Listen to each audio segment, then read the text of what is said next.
அடுத்து சயின்ஸ் எப்பவும் போல் நம்ம சயின்ஸ்லேருந்து தான் ஸ்டார்ட் பண்ண போகிறோம். ஓகேங்களா? ஏன்னா நம்ம சிலபஸ் வைஸாக போயிட்டுருக்கோம். ஓகேங்களா? அதுக்கு முன்னால் நம்ம டெஸ்ட் குரூப் தனியாக வச்சுட்ருக்கோம். அதுக்கான லிங்க் டிஸ்கிரிப்ஷனில் இருக்குது. நீங்கள் அந்த லிங்க்கில் ஜாயின் பண்ணணும் அப்படின்னா டிஸ்கிரிப்ஷனில் போய் என்ன பண்ணலாம், நீங்கள் செகண்ட் கிரேட் டீச்சர்லையும் ஜாயின் பண்ணிக்கலாம் அண்டு டிஎன்பிஎஸ்சி குரூப் 4லையும் ஜாயின் பண்ணிக்கலாம். ஓகேங்களா? சரிங்க. இப்போ நம்ம பார்க்க போகிறது சயின்ஸை பொறுத்தவரை நம்ம தனிமங்கள் சேர்மங்கள் முடிச்சிட்டோம். அடுத்து அமிலம் காரம் உப்புக்கள் முடிச்சிட்டோம். இப்போ நம்ம பார்த்துட்டு இருக்கிறது வந்து பார்த்தீங்கன்னா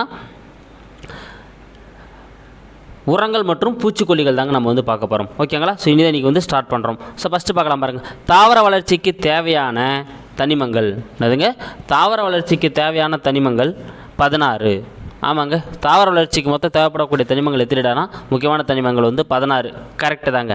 அதில் பெருமூட்ட தனிமங்கள் 10. அதாவது மேக்ரோ தனிமங்கள். பெருமூட்ட தனிமங்கள்லாம் என்னன்னா தாவரத்துக்கு அதிகமான அளவு தேவைப்படக்கூடிய தனிமங்களை தான் பெருமூட்ட தனிமங்கள் அப்படின்னு சொல்லுவாங்க.